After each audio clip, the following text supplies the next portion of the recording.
la libre entonemos un himno a la paz y al derecho a vivir, a la luz del heroico pasado, a la aurora que habrá de venir. Una sombra se suma a otra sombra, la respuesta jamás. Bueno, por último vamos a darle las gracias al profesor Holbein que nos cedió su tiempo en el orden. El profesor Holbein Giraldo Paredes es colega nuestro, profesor universitario, viene de la Universidad Libre, hace parte del grupo de investigación Filojuris y permanentemente hemos tenido varios acercamientos desde nuestro auditorio que ha sido este. Hoy nos va a recrear con una conferencia intitulada Neoliberalismo y Políticas Educativas en Colombia. Bienvenido. Bueno, muchas gracias, doctor Rubén Alberto Duarte Cuadros, primero por la invitación. Ya el profesor Carlos Alfredo Sánchez Mafla pues las había dado en nombre del grupo de investigación. Para nosotros es un honor participar en este importante evento académico. Bueno, no sé si la ventaja o desventaja de tener que participar ya al final de la mañana cuando el hambre y el cansancio agobian. A ver, los contextualizo. Yo en ese momento realizo un doctorado en educación en México, en la Universidad de Baja California. Y lo que les voy a presentar es parte, digamos, del estado del arte de mi tesis doctoral, en la que pretendo revisar, digamos, cuál ha sido el impacto del neoliberalismo en la educación colombiana. Entonces, un poco el objetivo de esta ponencia es mirar cómo el diseño de las políticas educativas en Colombia en las últimas décadas ha sido producto de una tensión permanente entre el Estado colombiano y la Federación Colombiana de Educadores, FECODE, concebida en el marco de una confrontación política producto de dos visiones de la educación.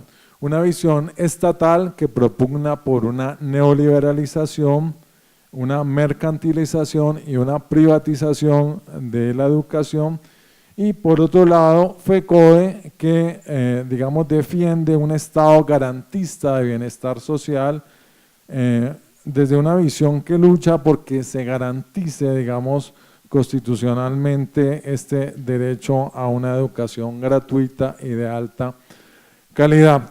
Vale la pena recordar que en la década de los años 60, en un momento en que el país, la educación pública en el país atravesaba por una situación bastante difícil, por una crisis, el magisterio se organizó y entró en una actitud de confrontación permanente con el Estado, dando como resultado la creación del movimiento pedagógico, que digamos fue muy importante en la medida en que recuperó al docente como un trabajador de la cultura. En ese mismo momento se crea la revista Educación y Cultura, que fue, digamos, un instrumento muy importante a través del cual los maestros se manifestaron políticamente. Igualmente se creó el Centro de Estudios e Investigaciones Docentes, que también, digamos, fue un espacio bastante importante para avanzar en términos de la reflexión sobre qué modelo de educación se quería en ese momento en Colombia. Vale la pena subrayar que el movimiento pedagógico sirvió para que la Federación Colombiana de Educadores fuera más allá de una visión exclusivamente gremial y se moviera dentro de una propuesta amplia de carácter político que reivindicara, digamos, una nueva concepción del docente, cimentada en la formación pedagógica y en la necesidad, digamos, de edificar una nueva propuesta nacional de educación constituida, digamos, desde una perspectiva de derechos y defensa de la educación pública en Colombia. A partir de la década de los 90, la Federación Colombiana de Educadores vio reducido su campo de acción. Primero, por la promulgación de la Asamblea Nacional Constituyente y segundo, por la implementación del modelo neoliberal.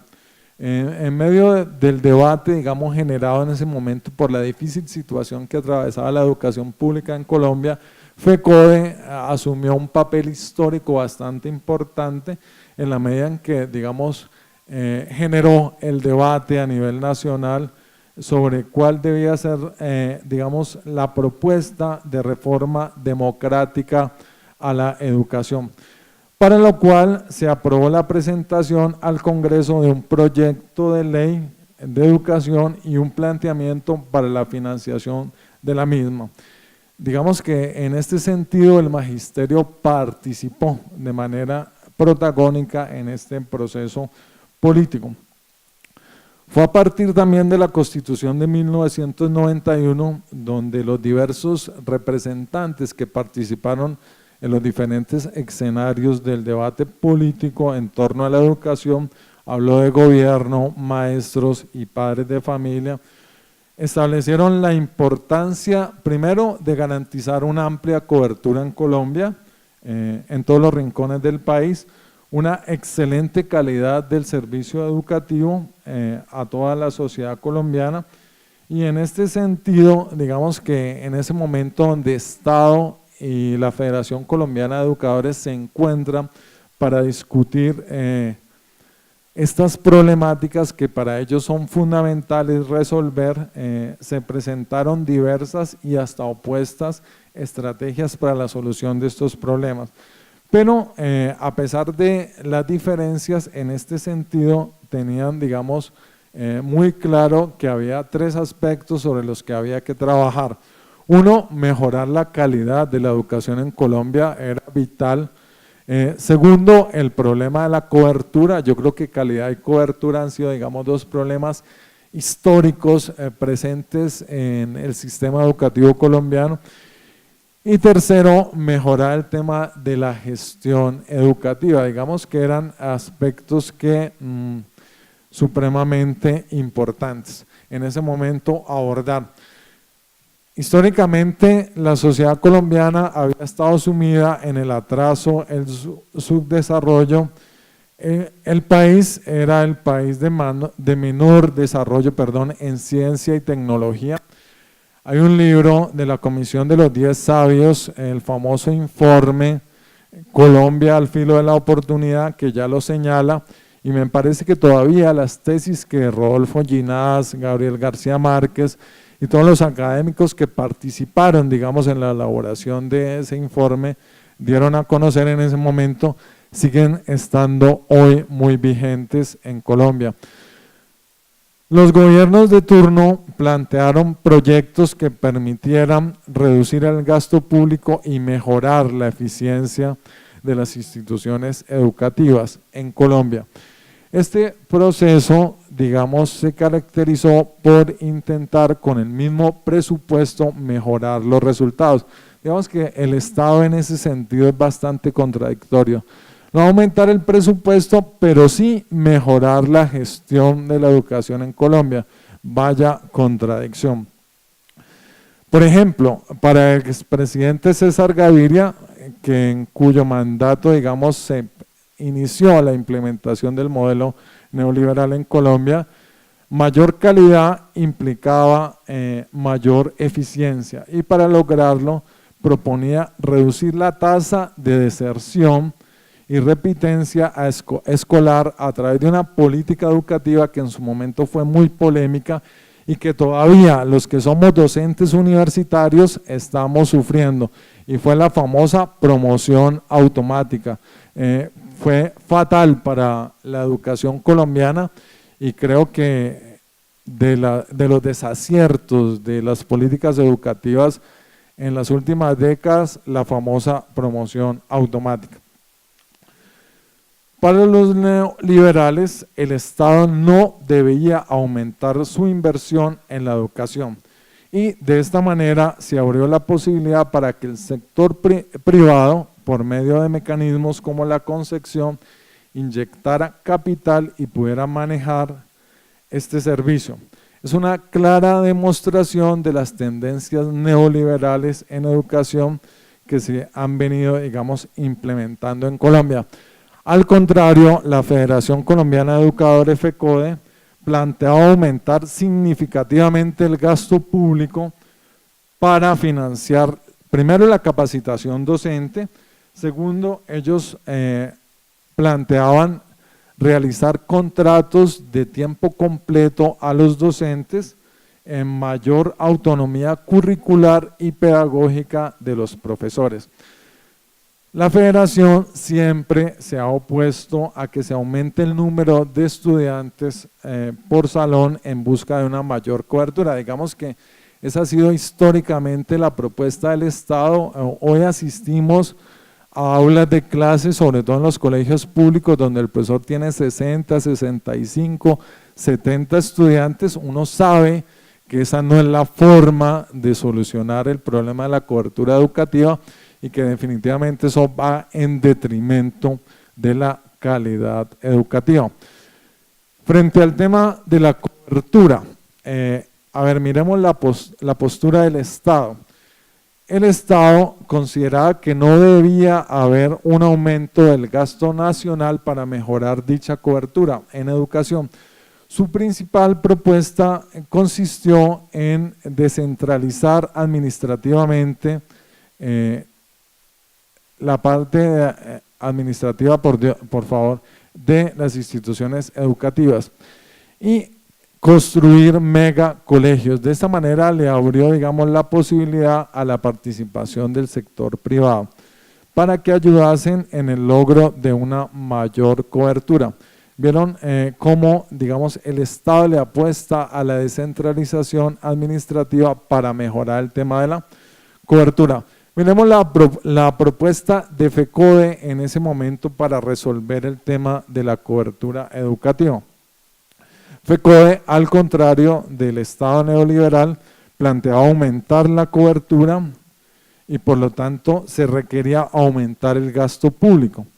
Y esto debe estar unido para FECODE a una iniciativa por mejorar la calidad de la educación. Esta era una tarea del Estado y no de la empresa privada, sostiene la Federación Colombiana de Educadores. FECODE planteaba dos estrategias que para ellos permiten solucionar el problema de la cobertura. Primero, aumentar la infraestructura en el tema educativo y segundo, contratar mayor número de docentes para el sector público. Digamos que esta va a ser, digamos, la estrategia planteada por FECODE para resolver el tema de la cobertura. FECODE se opone abiertamente al tema de la descentralización porque considera que este es, digamos, el inicio de un proceso de privatización de la educación pública en el país que terminaría limitando el acceso de los grupos más vulnerables a este servicio. Para FECODE, la educación es un bien público, obligatorio y gratuito y este debe ser de acceso universal. En la Constitución esto se plasma en la obligatoriedad y la gratuidad de la educación. Garantizar este derecho de la educación, digamos, debe ser parte de la tarea del Estado colombiano y no ver la educación desde una perspectiva empresarial y mercantilista, que es como históricamente algunos gobiernos de turno a lo largo de estas décadas han querido ver la educación. La educación es un servicio social cuyo derecho debe estar garantizado por el Estado a todos los ciudadanos colombianos. Tercero, miremos el problema de la gestión educativa. ¿Cómo ve el Estado el problema de la gestión educativa? El Estado consideraba que debía realizarse una modernización de los entes que administraban la educación en Colombia, el Ministerio de Educación y las autoridades responsables a nivel municipal, con una política de descentralización, lo mismo que una reorganización de la distribución de los docentes con base en el número de estudiantes. Esta es la visión de el Estado neoliberal frente al tema de la gestión educativa. Ahora, frente al tema de la gestión educativa, ¿cuál es la mirada de FECODE? FECODE planteaba mantener el control administrativo de la educación a nivel nacional con el fin de garantizar las disposiciones constitucionales de cobertura, calidad, obligatoriedad y gratuidad de este servicio. Asimismo, en la gestión de la educación buscaba menos poder para los rectores, la reducción de los cargos directivos dentro de las instituciones con el objetivo de estimular un mayor ejercicio democrático al interior de las instituciones educativas. Vale la pena señalar que el gobierno de Andrés Pastrana, digamos, que va del año 1998 al 2002, fue el gobierno que más implementó el modelo neoliberal y desde ese momento, digamos, siendo ministro de Educación, el vallecaucano Francisco Lloreda, más se privatizó y se mercantilizó la educación pública en Colombia. Durante este periodo se dieron los pasos para la privatización y su adecuación a la lógica de mercado, teniendo en cuenta el momento histórico que se vivía a nivel mundial, donde la globalización como fenómeno económico y cultural se impone de manera hegemónica. Entonces fueron a partir de las directrices de organizaciones mundiales como el Fondo Monetario Internacional, el Banco Mundial y la Organización Mundial del Comercio, en que se exigió, digamos, a todos los países latinoamericanos que sus sistemas educativos se adecuaran para responder a las demandas del proceso de consolidación de una división internacional del trabajo. La economía de mercado requiere ser competitiva por costos laborales en razón del atraso tecnológico, por lo que el sistema educativo debe generar mano de obra barata. Estas instancias internacionales promulgaron entonces la privatización y mercantilización de la educación en Colombia. La influencia neoliberal en la educación colombiana se ubica dentro de los debates políticos y económicos más importantes del siglo XX sobre los alcances del proceso de descentralización y la dimensión y configuración de la autonomía local y el lugar de la escuela en la sociedad.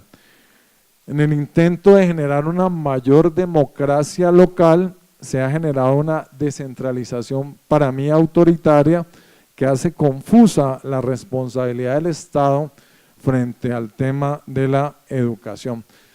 Miremos cuáles han sido los argumentos históricamente que el Estado ha pronunciado para defender la implementación del modelo neoliberal en educación. Primero, para los defensores del neoliberalismo educativo, la implementación de este modelo generará mayor cobertura, mayor calidad y mayor equidad, según ellos. Primero, el manejo de los recursos. La política neoliberal ha formado vínculo de los particulares con las instituciones educativas y sobre todo ha incitado a que el servicio educativo pueda ser prestado por instituciones particulares. La decisión política del gobierno es precisa: girados los recursos, no interesaría quién los administrara, lo único que interesa es que se haga de manera eficiente. Segundo argumento, la política de asignación de recursos basada en la demanda. La política neoliberal estableció la competencia como directriz de la organización del sector educativo. De qué tanta demanda exista depende el futuro de la institución educativa. El Estado neoliberal propuso que se diera la competencia por los recursos entre instituciones públicas y entre estas y las instituciones privadas. Quiero hacer un paréntesis allí solamente para mencionar el famoso programa Ser Pilo Paga, que es muy claro cómo ha ido desfinanciando la universidad pública en Colombia. Programa que ha lesionado financieramente nuestra educación pública en Colombia. Entonces sí vale la pena, digamos, mirar detalladamente cómo se ha puesto, digamos, a competir la universidad pública y la universidad privada, y sobre todo las públicas frente a las privadas de élite en el tema de los Pilo Paga. Y habría que preguntarse entonces por qué los Pilo deciden escoger universidades de élite como el Externado, la Universidad de los Andes, la Universidad del Rosario, en Cali, la Universidad ICESI. Bien, tercero, el estímulo a la contratación privada. La posibilidad de que el servicio de educación sea prestado por particulares generará la idea de ineficiencia y mala calidad de la educación pública. La contratación directa para la prestación del servicio educativo por parte de las instituciones privadas produce un debilitamiento en el largo plazo de la educación pública y promueve el negocio de la educación. La privatización se presenta cuando se dan las condiciones para organizar la educación de acuerdo a la lógica del mercado. La privatización radica en trasladar las funciones públicas al sector privado. La privatización de la educación es un intento por debilitar la educación pública en Colombia. Como han podido observar, son dos posturas totalmente opuestas. Por un lado, el Estado, que busca un sistema educativo más eficiente, objeto de menos recursos del presupuesto nacional, con mayor autonomía en los entes territoriales en su administración y con una amplia y activa participación del sector privado. Por otro lado, pues FECODE, la Federación Colombiana de Educadores, valga la importancia, digamos, de este espacio político, que busca cada vez más presencia del Estado en la prestación del servicio de educación, un aumento de los recursos que se destinan a esta capacitación docente y por supuesto no dejar en manos de los municipios la administración de este servicio.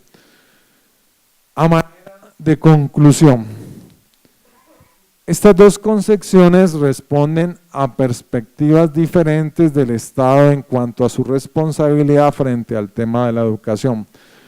La postura defendida por el Estado responde claramente a la idea de un Estado neoliberal, modelo económico que se implantó en Colombia en la década de los años 90 y que buscaba invisibilizar o en lo posible reducir la presencia del Estado en el desarrollo de la economía del mercado. El neoliberalismo plantea frente a los problemas de eficiencia, eficacia y productividad de la educación una optimización del servicio. Esto para ello se consigue mediante una reforma administrativa dándole mayor capacidad de acción a las autoridades locales. En el modelo neoliberal, el gasto público debe reducirse y la participación de los privados en las actividades del Estado debe ser cada vez más activa. Por otra parte, FECODE está defendiendo el Estado benefactor. Esta forma de gobierno propone la intervención directa del Estado en la economía y en los diferentes servicios que ésta presta.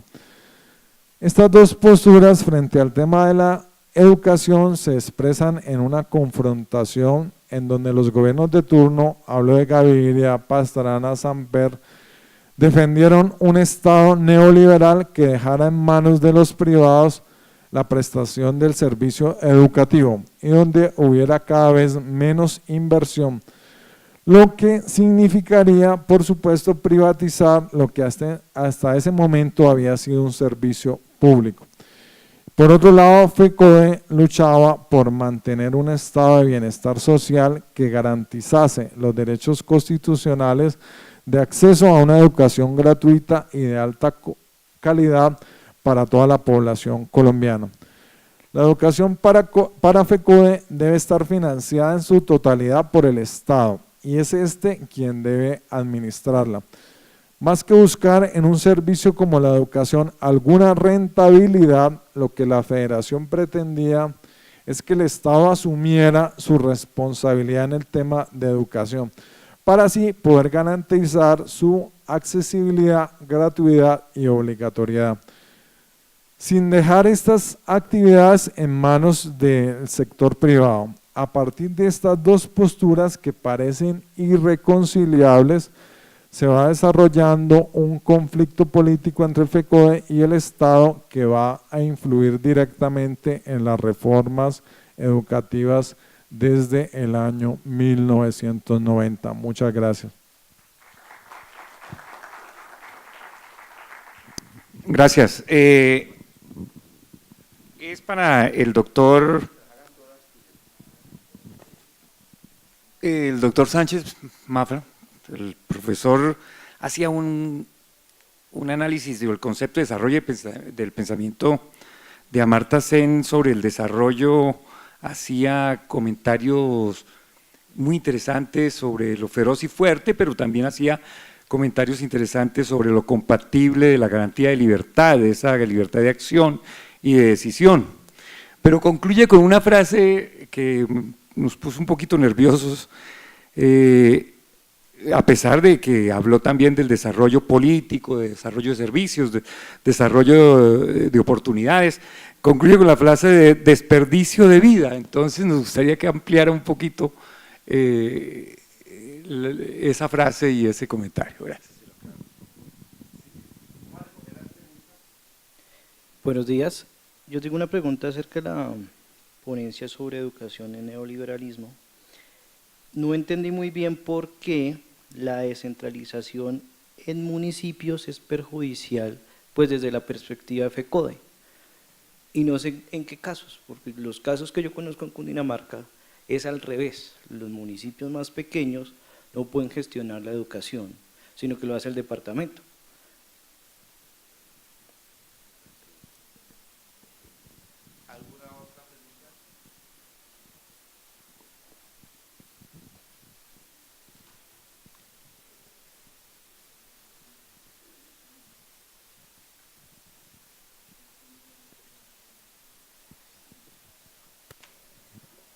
Gracias. Bueno, es para el conferencista sobre la educación en Colombia y son dos cosas. Inicialmente hablaba sobre los estudiantes a nivel de Colombia, sí, pero mi mamá es docente, trabaja con la Secretaría de Educación y algo que se está viendo ahora es que ya no solo es con los colombianos, sino entran muchos venezolanos. Entonces, ¿qué tanto está afectando esto como en el sentido de que ahora no solo hay que pensar en garantizar una buena educación a los colombianos, sino ya también se mete ese aspecto que está cambiando pues no solo a nuestro país en todo ese sentido, sino también en la educación? Y lo segundo también se refirió al programa Ser Pilo Paga. No sé si sabías sobre el programa Pilos por el Mundo, que es un programa que yo tengo un conocido que estuvo en el programa y fue de los pocos, según tengo entendido, tenían muchos cupos y solo 6 personas pasaron a esto, de las cuales fueron a Francia y solo 2 pasaron el semestre o el año en Francia. Entonces, que esta política pues realmente nos sirvió y de los cuales, de esos 6, solo sigue una persona. Entonces, respecto de ese tema, ¿cómo la opinión? ¿Alguien más? Allá. Bien puntuales. Mi pregunta es para el último ponente, referente a al anterior expositor que nos hablaba de lo legal y de lo legal y lo justo. ¿Usted cree que programa Ser Pillow Paga para las personas que los están beneficiando es justo y legal respecto al resto que no son beneficiarios? ¿Alguna otra?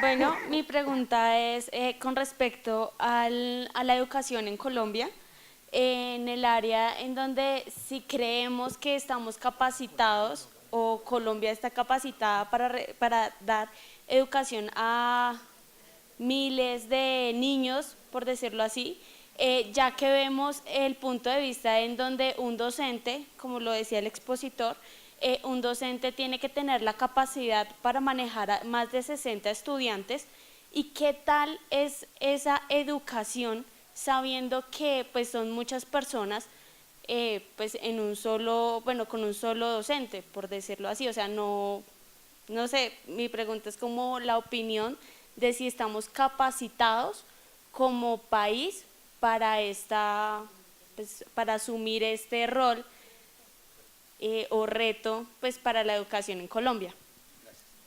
Bueno, listo, creo que con eso es suficiente. Bueno, voy caminando de aquí para allá.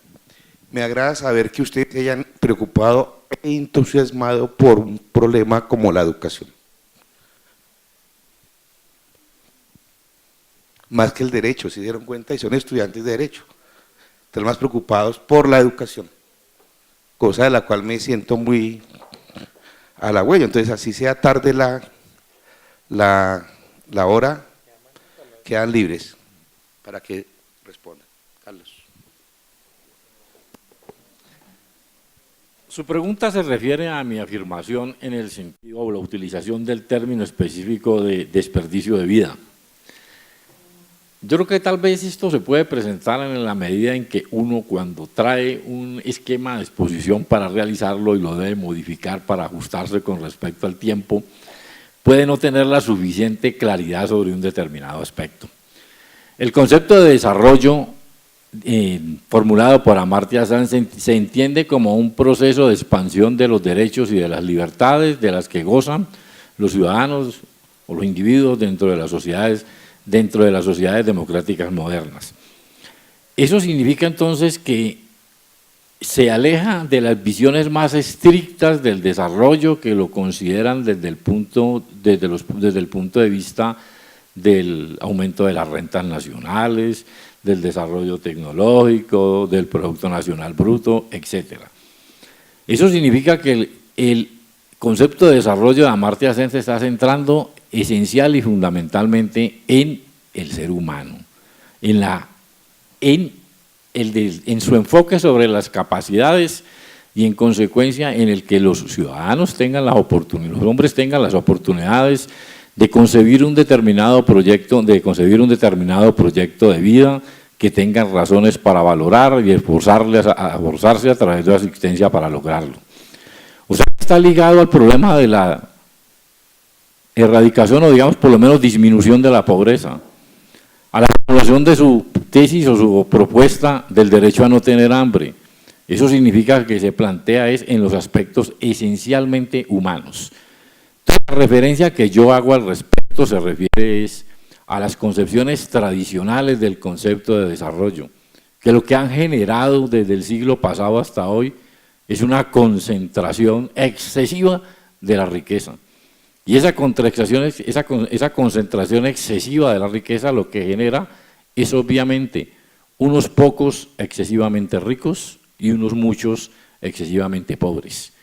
Y en consecuencia en esos muchos excesivamente pobres hay una desmejora sustancial dentro de sus condiciones de vida, y eso es un desperdicio de vida. La sola consideración, por ejemplo, del derecho a no tener hambre. La muerte por hambre debe ser, en mi opinión, una de las peores muertes que puede experimentar un ser humano, y eso significa pérdida ¿de qué? Pérdida de vida. En ese sentido lo planteo. Y si nosotros consideramos, por ejemplo, no solo a nivel local, a nivel mundial, los efectos que produce la excesiva concentración de la riqueza, podemos darnos cuenta de que, por ejemplo, los 100 hombres más ricos del mundo pueden ser los propietarios del 50% de la riqueza global, y eso es una cosa absolutamente monstruosa. Y en ese sentido, ese es un aspecto que SEM trabajó, y particularmente cuando desarrolló sus estudios sobre la pobreza en el África subsahariana. No sé si le contesto la pregunta. Bueno, a mí también me complace ver tantos jóvenes interesados por el tema de la educación. Creo que en Colombia se requiere sí, foros donde todos los sectores y sobre todo estudiantes y profesores participemos activamente en la construcción de un debate sobre cuál es el modelo educativo que requiere nuestro país. Voy a empezar hablando del concepto de descentralización. Vale la pena tener en cuenta que yo reconstruyo un poco históricamente el debate entre FECODE y el Estado colombiano, sobre todo en la década de los años 90. En ese momento se tenía la percepción de que a través de la descentralización el Estado colombiano se estaba desligando de su responsabilidad frente al tema de la educación y le estaba dando demasiada autonomía a estos entes locales. Yo creo que, como tú lo dices muy bien, hay departamentos y municipios en el país donde el manejo ha sido muy transparente y donde, digamos, el tema educativo se ha manejado muy bien.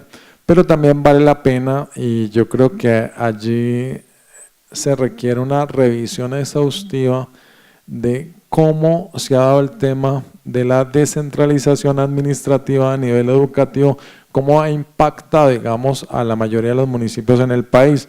Estaba pensando cuando hacías la pregunta en el famoso programa de ampliación de cobertura. Eso ha sido nefasto en muchos municipios del país, en el Valle del Cauca, particularmente en Cali ha sido tenaz. O sea, la corrupción, el clientelismo y la politiquería que se ha manejado allí, digamos, ha sido de una gran envergadura. Ahora, sí, como te digo, vale la pena revisar y ojalá sea uno de los puntos de mi tesis doctoral, revisar 20, 30 años después cómo ha impactado la descentralización administrativa los diferentes modelos educativos en los diferentes municipios del país. Ahora, frente al tema de los estudiantes venezolanos, yo creo que todavía no hay una diáspora, un censo de la diáspora venezolana hacia Colombia. Todavía no tenemos datos precisos de cuántos venezolanos tenemos hoy en el país. Como dice la niña que hacía la pregunta, yo creo que vale la pena empezar a plantearse la pregunta de cómo vamos a hacer para atender esas necesidades educativas de esta población venezolana que ha llegado a Colombia. Ser Pilo paga, si es justo o legal. Yo voy a tomar la expresión de un profesor de la Universidad del Valle en Cali, que decía: ser Pilo paga es como ganarse un derecho en una rifa. Es decir, el programa pareciera que responde a una lógica meritocrática, pero en realidad es como rifar un derecho tan importante para toda la población. Ahora, yo tengo muy claro eso. Yo soy profesor de la Universidad Libre Seccional Cali, pero también de la Universidad del Valle. O sea, conozco la universidad privada y conozco la universidad pública. Y para mí, ser Pilo paga, sí, pero en la universidad pública. Porque ser Pilo paga ha desviado los recursos para financiar la universidad pública hacia la universidad privada. Y sobre todo hacia universidades de élite como la Universidad de los Andes, como la Universidad Externado, como la Universidad del Rosario y como la Universidad ICESI en Cali. Bueno, sobre el programa Ser Pilo Paga por el Mundo, la verdad no tengo mucha información, por lo tanto no podría responder con precisión esa pregunta. A ver, no, básicamente esas eran como las preguntas que me han hecho. No sé si respondí satisfactoriamente a los interrogantes. A la libre entonemos un himno, a la paz y al derecho a vivir, a la luz del heroico pasado, a la aurora que habrá de venir. Una sombra se suma a otra sombra, la respuesta jamás.